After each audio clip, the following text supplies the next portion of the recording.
Imaginez découvrir que Lewis Hamilton était proche de remporter une victoire pratiquement garantie au Grand Prix d'Italie, non pas en raison de limitation de performance, mais à cause d'un choix tactique qui a possiblement coûté cher à Ferrari? Le septuple champion du monde a terminé à la 6e place à Monza, mais les conditions qui ont conduit à ce dénouement racontent une histoire bien plus complexe que ce que les données finales suggèrent. En fait, cette épreuve pourrait avoir été le moment décisif qui détermine si Hamilton sera en mesure de disputer des victoires en 2025 ou s'il restera simplement une figure secondaire dans la course au championnat. Le pilote anglais est parti de la 10e position après avoir reçu une pénalité de 5 places sur la grille de départ, mais sa performance initiale a été absolument impressionnante. Hamilton a exécuté un départ si efficace qu'il a été obligé de diminuer la pression sur l'accélérateur pour éviter une collision. « J'ai réussi un départ vraiment excellent. J'ai dû lever le pied juste après le départ parce que c'était une envolée si efficace », a confessé Hamilton à la fin de la course. En quelques minutes, il gagnait déjà des positions et s'approchait dangereusement de George Russell, son ancien partenaire chez Mercedes. L'ironie de la situation était évidente. Hamilton démontrait une plus grande vitesse dans la Ferrari que Russell dans le véhicule que Hamilton lui-même avait commandé pendant des années. C'est à ce moment que le récit devient véritablement fascinant. Hamilton a réussi à réduire l'écart avec Russell à seulement 1,5 secondes pendant le premier relais, une marge qui plaçait le Britannique dans la zone d'attaque possible. Ferrari possédait une chance en or: exécuter l'undercut contre Russell et potentiellement assurer la 5e place pour Hamilton. Cependant, l'approche stratégique choisie par l'équipe italienne a suivi un chemin complètement différent. Et c'est ici que la situation devient encore plus captivante. Fred Vasseur, directeur de Ferrari, a opté pour une manœuvre audacieuse qui a généré des débats même en interne au sein de l'équipe. Au lieu d'appeler Hamilton au stand avant Russell, l'écurie a choisi de prolonger le relais du septuple champion, pariant que l'usure des pneumatiques serait suffisamment substantielle pour bénéficier aux pilotes Ferrari dans les derniers tours. C'était un pari fondé sur l'expérience et les données historiques de Monza, où traditionnellement les pneus subissent une plus grande détérioration en raison des vitesses élevées et des freinages intenses avant les chicanes. Le problème est que 2025 n'a pas suivi les schémas traditionnels à Monza. L'usure des pneus a été remarquablement moindre, ce qui a surpris plusieurs équipes. Russell a réussi à s'arrêter en premier, passer au composé dur et maintenir un rythme compétitif jusqu'au drapeau à damier.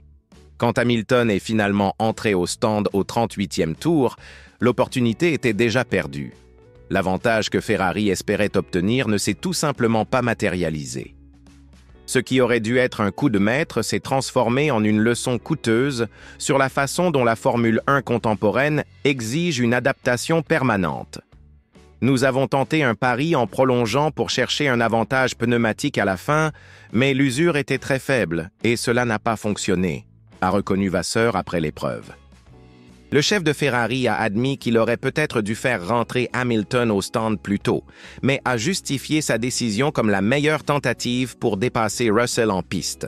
Cet aveu, à lui seul, soulève déjà des questions sur le processus décisionnel de l'équipe italienne. Mais voici la question qui dérange vraiment. Hamilton a terminé à seulement 4,5 secondes de Russell.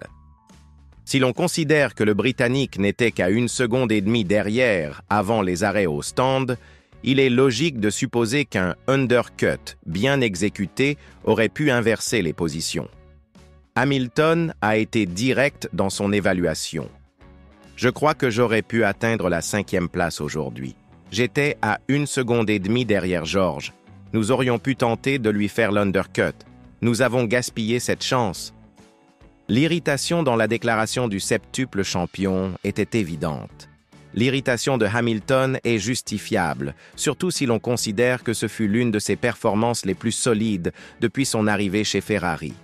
Le pilote était clairement au même rythme que Charles Leclerc pendant tout le week-end, ce qui n'a pas toujours été le cas lors des premières épreuves de la saison. Vasseur a même souligné que l'énergie qu'il a absorbée des tifosi le mercredi et le jeudi à Milan était quelque chose de très spécial pour lui, indiquant que l'environnement italien commence enfin à faire effet sur le septuple champion. Pour la première fois depuis qu'il a adopté le rouge Ferrari, Hamilton semblait véritablement intégré. Mais cette opportunité manquée à Monza peut avoir des répercussions qui dépassent une simple place sur le podium. Avec Leclerc terminant 4e, l'écart entre les deux pilotes Ferrari au championnat est maintenant de 46 points. Chaque point gaspillé à ce stade de la saison peut être crucial dans la lutte interne de l'équipe et dans la détermination des stratégies futures. Plus alarmant encore est le fait que des opportunités comme celle-ci peuvent ne pas se présenter fréquemment pour Hamilton à ce stade de sa carrière. Ce qui impressionne le plus dans ce récit, c'est comment un choix stratégique peut totalement modifier le résultat d'un pilote. Hamilton a démontré de la vitesse, de l'habileté en course et une adaptation à la voiture Ferrari, des éléments qui étaient remis en question au début de la saison.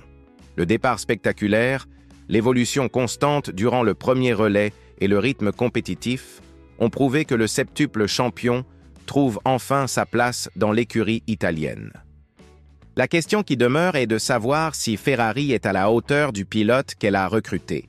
Vasseur a tenté de minimiser l'erreur en admettant que peut-être que si je pouvais refaire, j'aurais peut-être fait entrer Lewis un peu plus tôt au stand, mais a défendu la stratégie comme la meilleure alternative pour tenter quelque chose de différent.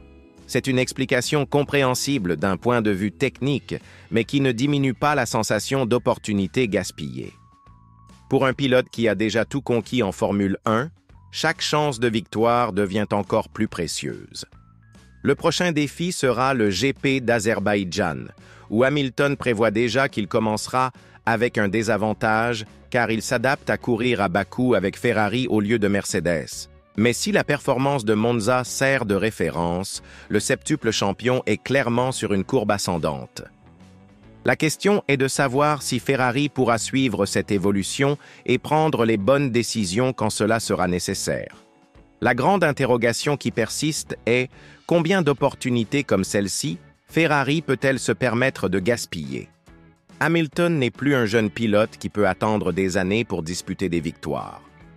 Chaque course, chaque stratégie, chaque décision au stand peut faire la différence entre conquérir des résultats significatifs ou observer d'autres équipes mieux exploiter leurs chances. Le temps n'attend personne, pas même un septuple champion du monde. Monza a démontré que Hamilton possède de la vitesse et que Ferrari a une voiture compétitive. Il reste maintenant à découvrir si l'équipe pourra convertir ce potentiel en résultats concrets, ou si elle continuera à laisser échapper des points précieux à cause de décisions stratégiques douteuses. Qu'en pensez-vous?